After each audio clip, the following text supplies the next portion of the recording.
WhatsApp everyone, welcome back to the channel. तो I hope आप लोगों ने खूब एंजॉय करा होगा फेस्टिवल्स में, मैंने भी किया। अब हम फिर से पढ़ाई करने की कोशिश करेंगे और बैक ऑन ट्रैक, क्योंकि समय अब जैसे जैसे आगे बढ़ रहा है तो एग्ज़ाम्स भी पास आ रहे हैं, तो हम थोड़ी सी स्पीड अप करेंगे, चीज़ें अच्छे से करेंगे और अपने कॉन्सेप्ट्स मजबूत करके बोर्ड्स की तैयारी में लगेंगे। तो सब कुछ छोड़ के सिर्फ प्रिपरेशन करो और बड़े अच्छे से पढ़ाई कंटिन्यू करो। तो चलिए जल्दी से आज कॉम्प्रिहेंसिव क्वेश्चन के साथ शुरू करेंगे और ये क्वेश्चन सीखना बहुत इंपॉर्टेंट है। चलिए लेट्स बिगिन।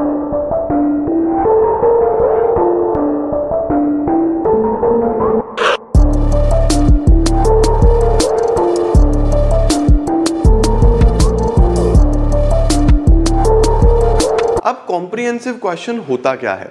तो आपने जितने भी अभी अलग अलग कॉन्सेप्ट सीखे हैं, जैसे गुडविल का कैलकुलेशन, गुडविल का ट्रीटमेंट, रिजर्व्स, अगर एक्यूमुलेटेड कोई प्रॉफिट्स लॉसेस पड़े हैं उनका क्या करना है, उसके साथ साथ आपने पढ़ा रीवैल्यूएशन। तो इन सब कॉन्सेप्ट्स को मिला के एक बड़ा क्वेश्चन बनता है जो 6 मार्क में पूछ लिया जाता है, जिसको हम बोलते हैं कॉम्प्रिहेंसिव क्वेश्चन। कॉम्प्रिहेंसिव क्वेश्चन को जिस तरीके से आपके पास आएगा, एक बैलेंस शीट दिया हुआ होगा, बैलेंस शीट के बाद आपको बोलेगा रीवैल्यूएशन अकाउंट बनाओ, पार्टनर्स कैपिटल अकाउंट बनाओ और बैलेंस शीट बनाओ। तो हमें तीनों ही बना के चलने हैं, रीवैल्यूएशन भी, पार्टनर्स कैपिटल भी और बैलेंस शीट भी। तो सबसे पहले आप क्या करेंगे? सबसे पहले आप फॉर्मेट बनाएंगे। आओ जी, सबसे पहले तो हम फॉर्मेट बना लेते हैं।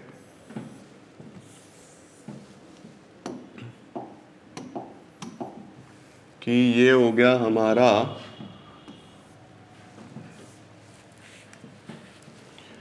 रीवैल्यूएशन,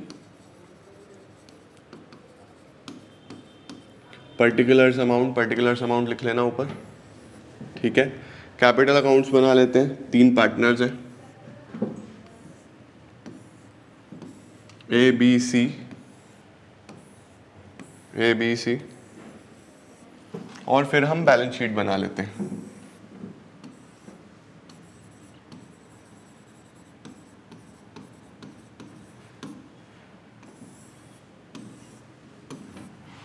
तो आप सबसे पहले क्या करोगे? आप सबसे पहले फॉर्मेट्स बना लोगे, ठीक है। बैलेंस शीट में कोई पर्टिकुलर्स अमाउंट नहीं होता, बैलेंस शीट में लाइबिलिटीज अमाउंट, एसेट्स अमाउंट, ठीक है।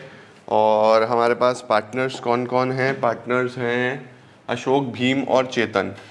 तो अशोक, भीम, चेतन, पर्टिकुलर्स अशोक, भीम, चेतन, ठीक है। ये ABC का मतलब अशोक, भीम, चेतन ही है। ये हमने बना दिए कैपिटल अकाउंट्स और यहाँ पे हमने ले लिया रिवैल्यूएशन, पर्टिकुलर्स अमाउंट, ठीक है जी। अब बड़ा क्वेश्चन शुरू करते टाइम सबसे पहले आपको ये देखना है कि इनमें से किसी का क्या बैलेंस अवेलेबल है। क्या रिवैल्यूएशन का कोई बैलेंस होता है? नहीं। क्या बैलेंस शीट का कोई बैलेंस होता है? नहीं। क्या कैपिटल अकाउंट्स के बैलेंस होते हैं? यस। कैपिटल के बैलेंसेस आपको बैलेंस शीट में मिलेंगे, उनको हम यहाँ ले आएंगे बाय बैलेंस ब्रॉट डाउन। जो आपको बैलेंस मिलेंगे, देखो इस बैलेंस शीट को बड़े ध्यान से देखेंगे। क्वेश्चन में लिखा था अशोक, भीम, चेतन पार्टनर्स है जिनका प्रॉफिट शेयरिंग रेशियो 3:1 है। Their balance sheet as at 31 March is as follows. ये बैलेंस शीट है। अशोक, भीम, चेतन ने डिसाइड करा कि फ्यूचर में वो प्रॉफिट्स एंड लॉसेस इक्वली बांटेंगे, यानी रेशियो चेंज हो रहा है। तो सबसे पहले तो हम बैलेंस देख लेते हैं। ये दिए हैं अशोक का, भीम का, चेतन का, 2 लाख, 1 लाख और 50,000, 2 लाख, 1 लाख, 50,000, 2 लाख, 1 लाख, 50,000। कैपिटल का ओपनिंग बैलेंस क्रेडिट साइड में आता है, ये मैंने आपको फंडामेंटल्स में सिखाया है सबसे पहले चैप्टर में, ठीक है। उसके बाद सर क्या करना है? सबसे पहला स्टेप बैलेंस लिख लिया। उसके बाद बैलेंस शीट में देखो क्या कुछ डिस्ट्रीब्यूट करने वाला, कोई रिजर्व, कोई P&L, कोई ऐसा बैलेंस तो नहीं है। दूसरा स्टेप ये होता है, यहाँ पे ढूंढो क्या कुछ डिस्ट्रीब्यूट करने वाला आपको दिखाई दे रहा है। देखो जनरल रिजर्व दिख रहा है, क्योंकि आपने क्या पढ़ा है कि कोई भी रिजर्व हो, अगर क्वेश्चन कुछ नहीं बोल रहा उसके बारे में, तो डिस्ट्रीब्यूट करना है। यही सीख के आए हो कि रिजर्व्स को डिस्ट्रीब्यूट कर दो ओल्ड पार्टनर्स ओल्ड रेशियो में। तो ये जनरल रिजर्व 60,000 ओल्ड रेशियो 3:1 में डिस्ट्रीब्यूट होगा। तो हम लोग उसकी एंट्री क्या करते हैं? अगर आपको एंट्री करनी हो तो आप एंट्री सीख के आए हो। General reserve debit to Ashok, to Bhim, to Chetan, ठीक है ना, 60,000। और ओल्ड रेशियो में, ओल्ड पार्टनर्स ओल्ड रेशियो में घर लेके जाएंगे 30,000, 20,000, 10,000, 3, 2, 1 में। तो हम यहाँ पे लिखेंगे बाय जनरल रिजर्व 30,000, 20,000, 10,000। हमने जनरल रिजर्व डिस्ट्रीब्यूट कर दिया। देखो पार्टनर्स क्रेडिट हुए ना, इसीलिए यहाँ पे क्रेडिट हो गए पार्टनर्स। अच्छा, उसके बाद सर डिस्ट्रीब्यूट करने वाला तो यही था, डिस्ट्रीब्यूशन हो गया। बाकी अब हम एडजस्टमेंट्स पे चलते हैं। तो पहला स्टेप बैलेंसेस लिखना, ये माइंड में सेट रखना। पहला स्टेप बैलेंस लिखना, दूसरा स्टेप अगर कुछ डिस्ट्रीब्यूट करने वाला है वो कर दो, तीसरा स्टेप एडजस्टमेंट्स। देखो एडजस्टमेंट्स की बात करते हैं। सबसे पहले लिखा हुआ है goodwill is to be valued at 3 lakh. इसने गुडविल आपको कैलकुलेट करके दी हुई है 3 लाख की। गुडविल का क्या ट्रीटमेंट होता है? गुडविल का ट्रीटमेंट आपने सीखा है कि हमें एक जर्नल एंट्री पास करनी होगी, और वो जर्नल एंट्री होती है गेनिंग टू सेक्रीफाइसिंग। तो गुडविल के लिए पहले तो ये देखना पड़ेगा कौन गेन कर रहा है और कौन सेक्रीफाइस कर रहा है। पुराना रेशो 3:1, न्यू रेशो इक्वल। चलो आओ कोशिश करते हैं। एक छोटा सा वर्किंग नोट बनाएंगे जिसमें लिखेंगे कैलकुलेशन ऑफ सेक्रीफाइसिंग रेशो। ये पूरा बना के आना properly. Calculation of sacrificing ratio किस किस का sir? Sacrificing ratio is old ratio minus new ratio, Ashok का, भीम का और चेतन का। Ashok, Bhim, Chetan. Old ratio was 3 ratio 2 ratio 1, तीनों का sum 6, 3/6, 2/6, 1/6। New ratio is equal 1/3, 1/3, 1/3। 1:1:1 बराबर बराबर आ गया। ठीक है। एलसीएम 6, 3 - 2, 2 - 2, 1 - 2, 1/6। ये नील हो गया और ये माइनस का 1/6। अब आपने क्या सीखा है? यहाँ पे चेक करो, old minus new, old 3, new 2, तो ये सेक्रीफाइस कर गया। ओल्ड भी 2, न्यू भी 2, तो कोई फर्क नहीं पड़ा। पुराना 1, नया 2, ये गेन कर गया, है ना। तो एंट्री क्या जानी है आपने? Gaining to sacrificing. तो एंट्री बनेगी चेतन कैपिटल अकाउंट डेबिट, क्योंकि एंट्री है gaining to sacrificing, to Ashok. Chetan debit to Ashok. ठीक है। 3 लाख रुपए की गुडविल है। 3 लाख रुपीज क्वेश्चन में गिवन थी, नहीं थे हमसे, वो कैलकुलेट भी करवा सकता था। इंटू 1/6 ये वाला हिस्सा।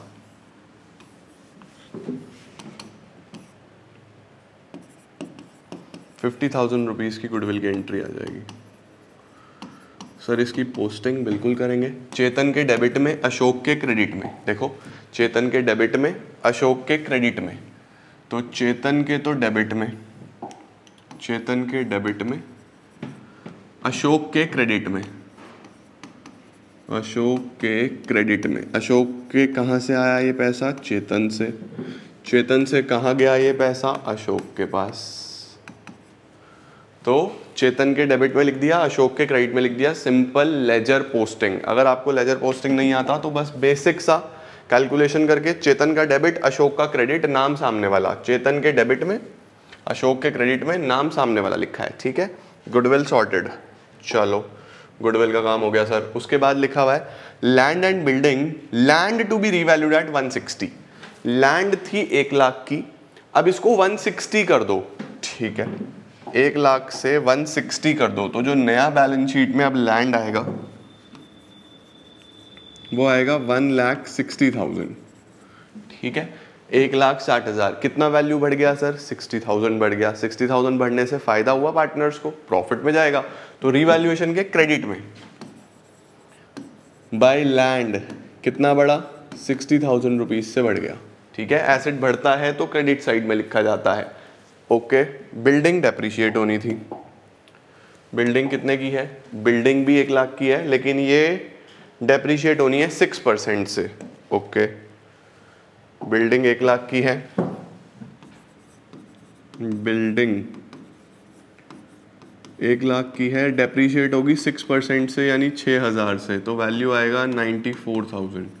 ये वैल्यू कम हो गया, डेप्रिशिएट हो गया, वैल्यू कम हो गया, तो एसेट का नुकसान हो रहा है टू बिल्डिंग। ये आ गया 6000। ये बिल्डिंग का वैल्यू 6% से रिड्यूस हो गया। चलो जी, उसके बाद creditors of 12,000 were not likely to be claimed. कुछ क्रेडिटर्स हैं 12,000 रुपए के जो अब पैसा नहीं मांगेंगे, तो उनको राइट ऑफ कर दो। 12,000 के हटा दो बुक्स में से। क्रेडिटर्स जिनका मुझे पैसा देना है, अब वो 12,000 वाले पैसा नहीं मांगेंगे तो हटाओ। क्रेडिटर टोटल कितने के थे? 1 लाख के थे। 12,000 के अगर पैसा नहीं मांगेंगे तो अब कितने रह जाएंगे क्रेडिटर्स? 1 लाख में से 12,000 हटा दो तो 88,000 के रह जाएंगे, क्योंकि वो पैसा नहीं मांगने वाले। तो फायदा हो गया यार, लाइबिलिटी मेरे से पैसा मांग ही नहीं रही, तो उसको यही लिखेंगे बाय क्रेडिटर, लाइबिलिटी कम हो रही है। 12,000। लो जी, क्या सर सभी एडजस्टमेंट हमने कर दी? पूरा क्वेश्चन हमने देख लिया, बैलेंस ले गए थे, रिजर्व्स बांट दिया था, तीनों एडजस्टमेंट कर दी, सॉर्टेड हो गया बिल्कुल। अब क्या करना है सर? 3 स्टेप्स में मैंने आपको चीज़ें सिखाई। सबसे पहले बैलेंस लिखा। बैलेंस लिखने के बाद अगर कोई रिजर्व है, कोई P&L का बैलेंस है डिस्ट्रीब्यूट करने वाला, वो कर दिया। उसके बाद हमने एडजस्टमेंट्स करी, ठीक है। अब क्या करना है सर? चौथा स्टेप है, इसको अब फाइनल करना शुरू करो कि रीवैल्यूएशन से प्रॉफिट आ रहा है या लॉस आ रहा है। रीवैल्यूएशन की क्रेडिट साइड में मुझे दिख रहा है 72,000। 72 में से 6 अगर हम हटा दें तो 66,000 का प्रॉफिट आ गया। To profit. सर ये जो प्रॉफिट आया है कौन से पार्टनर्स में बढ़ता है? Transfer to old partners old ratio. याद रखना, ओल्ड पार्टनर्स ओल्ड रेशो में। ओल्ड रेशो है 3:1, तो 33,000, 22,000, 11,000, ये आपके पास रीवैल्यूएशन का प्रॉफिट आ गया। अब ये जो प्रॉफिट आया ये पार्टनर्स को मिलेगा ना, तो पार्टनर्स में क्रेडिट होगा बाय रीवैल्यूएशन 33,000, 22,000, 11,000। चलो जी, अब हम बैलेंस निकालते हैं कैपिटल में। कितना कितना बैलेंस इनके कैपिटल में आएगा? 2 बैलेंस कैरिड डाउन। देखो भाई, अशोक ने 2 लाख तो कैपिटल के लगाए हुए थे, रिजर्व मिला 30 का, 230 हो गया। चेतन से गुडविल का पैसा आया 280 हो गया। 280 3,13,000 हो गया। 3,13,000 तो अशोक के पास हो गया। एक बार वेरीफाई कर लूं फिर से, ठीक है। 3,13,000 रुपीज़ ये हमारे पास अशोक के पास हो गया। बात करते हैं भीम की। भीम के 1 लाख तो बैलेंस था, 20 को रिजर्व का मिला, 120 रिवैल्यूएशन का 22, तो 142 इधर कुछ नहीं है तो इसका बैलेंस भी 142 आ जाएगा। इधर 0 है ना, तो बस बैलेंस निकाल रहा हूँ। 142। चेतन की बात करें तो 50 का कैपिटल था, 10 रिजर्व के मिले 60, 11 रिवैल्यूएशन के मिले 71,000। 71 माइनस 50, 21,000 इसका बैलेंस आ गया। ठीक है जी। अब ये जो बैलेंसेस हैं ये हम बैलेंस शीट में लेके जाएंगे कि आज इनका कैपिटल ये है, फाइनल कैपिटल इनका ये है। तो यहाँ पे लिखता हूँ अशोक का कैपिटल, अशोक्स कैपिटल, ऐसे ही पूरा लिखना, बी का कैपिटल यानी भीम का, ऐसे ही चेतन का कैपिटल। ठीक है, ये इधर ले आओ। 3,13,000 अशोक, 1,42,000 भीम, 21,000 चेतन। अब जो चीज़ें एज इट इज़ पोस्ट करनी है वो एज इट इज़ पोस्ट कर दो सर। एज इट इज़ मतलब जो एसेट्स और लाइबिलिटीज़ हमने डिस्टर्ब नहीं करे, मतलब जो वैसे के वैसे हैं। ठीक है, देखो लैंड और बिल्डिंग पे फर्क पड़ा था, बाकी plant stock debtor bank as it is, plant stock debtor bank as it is, plant stock debtors और बैंक, ये ऐसे के ऐसे आएंगे। 2,80,000 कितना कितना था? 2,80,60,10, 2,80,60,10, ये एसेट साइड का टोटल हो गया हमारे पास। अब लाइबिलिटी साइड में हमने क्रेडिटर लिखा है अभी तक बस, जनरल रिजर्व डिस्ट्रीब्यूट हो चुका है, कैपिटल आ चुका है, बिल्स पेबल 40,000, बस ये रह गया हमारे पास बीपी 40,000। BP 40,000। ठीक है, बस अब आपको बैलेंस शीट टैली करना है। कहाँ गया हमारा कैलकुलेटर?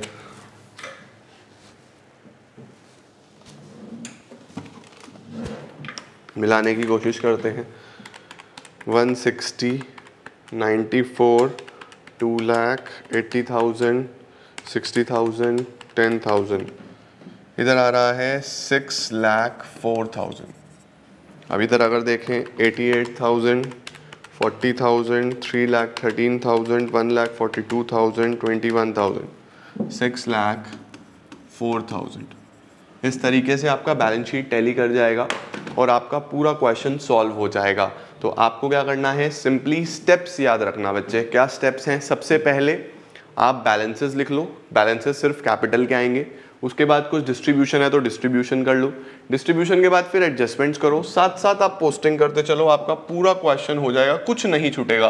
कुछ बच्चे इसको अलग अलग बनाते हैं, पहले ये बनाते हैं, फिर ये बनाते हैं, फिर ये बनाते हैं, तो चीज़ें मिस होने के चांसेस हैं। ऐसी गलती मत करना, एक साथ बना के चलना, चीज़ें छूटेंगी नहीं और क्वेश्चन आपका बिल्कुल परफेक्शन के साथ सॉल्व हो जाएगा। आज आपके पास एक छोटा सा होमवर्क है, इसके बाद आप जो भी बुक यूज़ करते हो, चाहे आप डीके को यूज़ करते हो, चाहे आप टीएस यूज़ करते हो या कोई और बुक भी आप यूज़ करते हो, उस बुक में कॉम्प्रिहेंसिव क्वेश्चंस दिए हुए होंगे, ये वाला खुद से सॉल्व करना और फिर वहाँ पे एक दो क्वेश्चन ट्राई करके देखना, आपको मज़ा आ जाएगा। नेक्स्ट क्लास में मैं आपको और कॉम्प्रिहेंसिव क्वेश्चंस कराऊंगा और फिर हम लोग एडमिशन की तरफ चल रहे होंगे। चिंता मत करना, सारी चीज़ें हम अच्छे से करके चलेंगे। पार्टनरशिप ही एक ऐसा किताब है जो टाइम लेगा, बाकी सब जल्दी जल्दी हो जाएगा। Thank you so much everyone, I am gonna see you all super soon. Till then keep growing and keep glowing.